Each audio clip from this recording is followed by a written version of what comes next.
any means necessary on Radio Sputnik in Washington, D.C.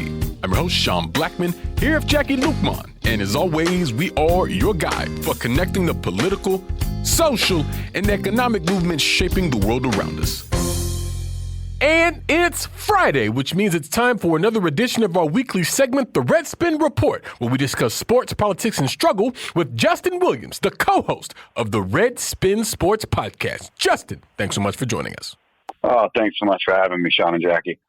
Absolutely. And Justin, ESPN has recently published a report revealing that in the 11-year span between January of 2010 and January of 2021, college sports programs paid more than $500 million to sports coaches after they were fired. And according to this report, 112 coaches were paid more than $1 million not to work during that period. And I mean, the only question I can really think of, Justin, is why? What is going on with this dead money issue, and how does it factor into the massive industry that is collegiate sports? Oh, absolutely. I mean, it's like $533.2 million over 11 years in absolute dead money across three sports. And we get here because coaches get guaranteed contracts. So, we can take this to the, NFL or NBA equivalent. NBA obviously dishes out more guaranteed money than the NFL does. It's always a big talking point in the NFL with guaranteed money. Because injury happens, there's a lot of players who feel you should get paid. Coaches tend to get more guaranteed money. And in the NCAA, guaranteed money is what gets you these high-profile coaches that come in with promises of, taking you to that next level or bringing your school financial and, on the field success. So they get these guaranteed contracts. And that is no matter what, they can come in, they sign for 5 years, they sign for $12 million. They go through a really rough year. They decide to be fired. You owe them the remainder of that contract no matter what. And this has been around, the guaranteed side of this has been around for college coaches for quite a while, which is going to result in this dead money when you have such a win now, results now, wins equal profits for the university. But we can't forget that these are public universities that are paying all of this money out to people not to work. And in college sports, we're still trying to get, players compensated properly for what they bring into the school. Like we all know, name, image, likeness, kind of pass the buck and kick the can down the road by letting people get paid as independent contractors, make their own money under that kind of capitalism that they're trying to push, but not the school's money, no sharing. But yet these coaches who are fired get that share of that pot no matter what, because they have these guaranteed contracts. And I'm glad you brought up that point, because that's what I was going to ask you about. I mean, in this fight for compensation for these athletes, how prevalent is this knowledge? I mean, is this something that was just kind of exposed, or is this common knowledge throughout these sports? And do we have a situation where these athletes at these public colleges and universities are playing for nothing while being told that they can't be compensated, while at the same time they've been knowing all this time that these coaches can lose their jobs, can be fired for all kinds of reasons, and still get paid millions of dollars? Oh, absolutely. I would say that, the occasional, like we've talked on the podcast before about this, because an article here or there will come out when this happens. So if a high enough profile coach gets fired, you're going to find lots of articles on the firing, and then you might find one or two on the fact that they're still being paid. So it's common knowledge if you're looking for that sort of thing, if you're absorbing enough sports media to be able to find that, that low percentage that's actually going to cover this.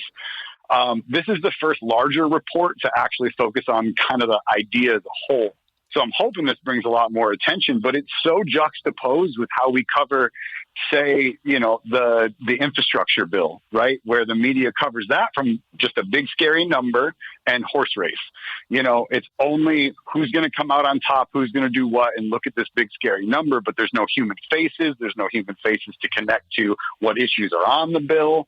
None of that. And this is the polar opposite. We focus on the individual, the coach who's been fired with these stories, but never really focusing on this big number. And so I'm hoping that this kind of illuminates that. And again, then people kind of take that down further to understanding this fight that the players have had going for a long time under the guise of amateurism, to have a piece of the university, their actual stake, which is more than enough to compensate players. And this should only illuminate that further, that they have all this money to pay. You're going to turn around and pay those few coaches $1 million or more a year for being fired, but you're still going to have to turn around and hire a new coach that you're going to pay more than $1 million a year. And if you fire them too, you're going to get a third. It's just snowballs as it goes. So I'm really hoping that this one report can do that. Came out last Friday, I think, early in the morning. But the thing is that in this week, I haven't seen it circulated a lot. It's kind of like, we need to also do our part individually to just kind of, talk about this and keep this going, because it could easily be buried in what we have, these quick news cycles now. Definitely. And switching gears a little bit here, Justin, to Major League Baseball. I mean, the MLB, their collective bargaining agreement is set to expire in November.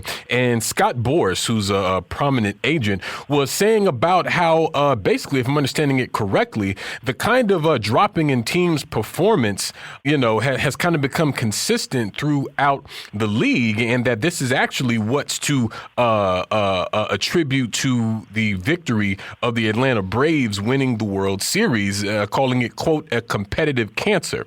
He said, "We have seen the championship in 60 days.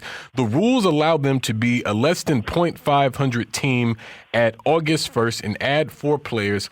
5 players from teams that no longer wanted to compete, and very little cost change the entirety of their team and season." And he said that this created an incentive to race to the bottom and all these sorts of things. I mean, can you sort of break down what's really happening here? I mean, what is Boras speaking to, and what is the impact that this has on the MLB as their CBA here is set to expire soon? Oh, absolutely. And it's multiple things kind of coming together into one here, So I always like to start a conversation with this with reminding all the listeners out there of something that Derek Jeter said years ago when he took over as, I believe, the president of baseball operations for the Marlins. And, the Marlins have the lowest attendance of the year. Typically, they're not making money at the stadium. They're not making money in terms of success of the team. Because the team, historically, they've had some good years. They did win a World Series. That was over a decade ago. Notoriously bad, but he said out loud, we still made money. We made plenty of money. And you had a lot of baseball ownership and a lot of baseball front offices kind of run to him and tell him, he said the quiet part out loud. How do they make that money? They make that money through their media deals. Baseball is the hardest to try to find your team, being able to watch your team, blackout restrictions. Everything that they do is based off of these billion-dollar contracts that teams sign with these networks. So they're making their money that way, and they don't even have to put a good product on the field. And this is becoming a bigger issue. Baseball owners have notoriously, for the most part, always played poor. That's kind of how they've made this last 3 years of free agency seem. They just claim that they just don't have the money. But what's really has been happening these last few years is free agency starts and nobody gets signed. And, it's hard to say that it's not collusion. I mean, nobody's blown a whistle on this, but you have all the teams. I mean, even the teams that don't cry poor, even the teams like the Yankees, who usually by this time in free agency were a couple weeks past the World Series, they should have spent money. Like these teams that do reload should already have spent money. And we've had no free agent signings outside of some minor league deals that have happened. There have been 4 total, and nobody with the total salary even, approaching $10 million, let alone the hundreds of millions you see go to star players. And there are star players this year, like every year, available. And they're just not being signed. And this is all part of this shift in baseball to where the owners are trying to get that power back by saying, they're essentially saying, these are overpaid athletes and we're just not going to do it. And if we can get to this point every year where we've driven the market value of these players down further and further, then, they see that as the win, on top of the fact of these billion-dollar TV contracts. To kind of put that in context, I live in Indiana and I'm a Cardinals fan. So there's no baseball team in my state. If I pay the MLB directly to watch the Cardinals play baseball, if they play a game against the White Sox or the Cubs are a divisional team, which means that's several games each year. I can't watch them in Northern Indiana because there's a local cable market who has purchased that from the Cubs to have that exclusively. So even though I give MLB money to watch these games, I can't. And that extends even further to Cincinnati, which is, nearly 4 hours away from me, also in a different state. Can't watch those games either. Another divisional team. This is 40 games a year I can't watch because baseball is honoring these cable deals and these blackout restrictions. And that's where the teams are making their money. And they can it doesn't matter if you have a competitive team. These deals are for 10 years, billions of dollars. They bring in revenue, and that's locked in. So there is no incentive to win. Where Boris is talking about the World Series being won in 60 days is that the Braves were below 500 at the trade deadline. They added 4 players that other teams were just offing. And not all these teams were also under 500. Some were competitive, but just on that edge to where they threw in the towel. They said, we're done this year. They're free agents next year. We will ship 4 players to this one team, and that really is what turned the Braves around and got them to the point to be able to win the World Series. Is reloading halfway through the year because teams are just dumping players. Those same players will go on to be free agents. They are now, and now they're just sitting there. Despite their market value, there's nobody talking to them. There's nobody signing deals. The CBA expires that first week of December. I don't think you're going to see a single star signed before then. I don't think you would even if the CBA wasn't, because these last few years, this is just what baseball's moved to, is ownership just raking in this TV money, crying poor on the side, saying we can't do this, and not really emphasizing winning, aside from certain teams like the Dodgers who, have had people under contract and are willing to pay luxury tax because they have an ownership group that wants to win. But that is definitely not the norm in baseball anymore. The emphasis just isn't there to win because money and success for the ownership side is there no matter what. Wow. I mean, I feel like that says it all when basically super profits are, put over the value of the game itself and what happens on the field. And, one last thing I wanted to touch on today with you, Justin, switching gears to the NFL now, the National Football League, is the media narratives around Lamar Jackson, quarterback of the Baltimore Ravens. I mean, they recently suffered a loss to the Miami Dolphins, and what we're sort of consistently seeing around this in the sports media is how, Jackson and the Ravens couldn't handle the pressure and all these sorts of things. And it's sort of, there's an implication that Jackson is basically almost like not a good quarterback, or that he's sort of failing in that regard.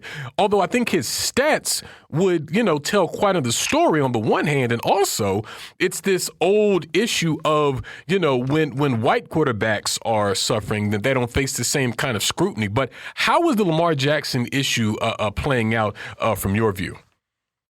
It was especially on display last night because in a tough loss, if Lamar actually does have a bad game, then it just feeds that frenzy, right? But the point is that the frenzy's there no matter what.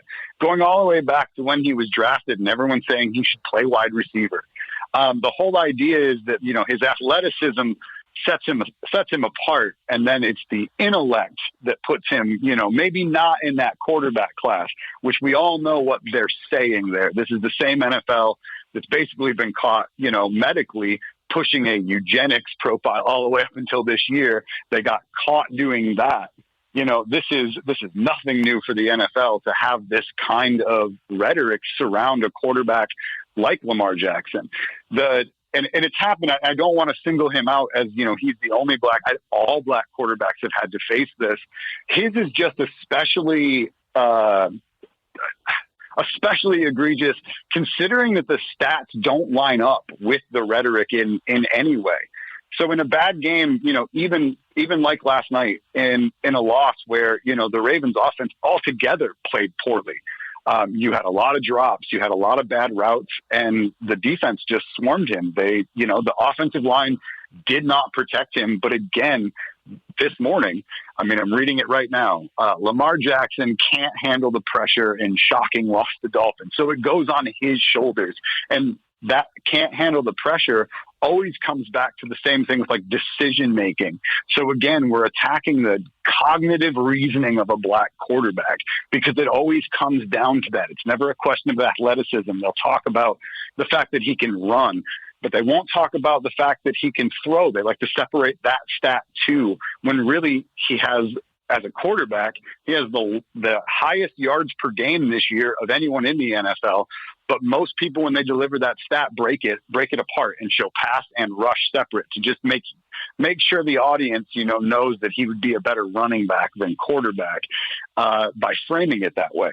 And it's constant throughout his career. And the biggest thing is, Chuck Modi wrote a great piece for Deadspin about a month ago that highlighted this, and it got no farther circulation than just that one piece of reach. But he did all quarterbacks in their first 1,000 passes in the NFL, what their QBR is, and where they place.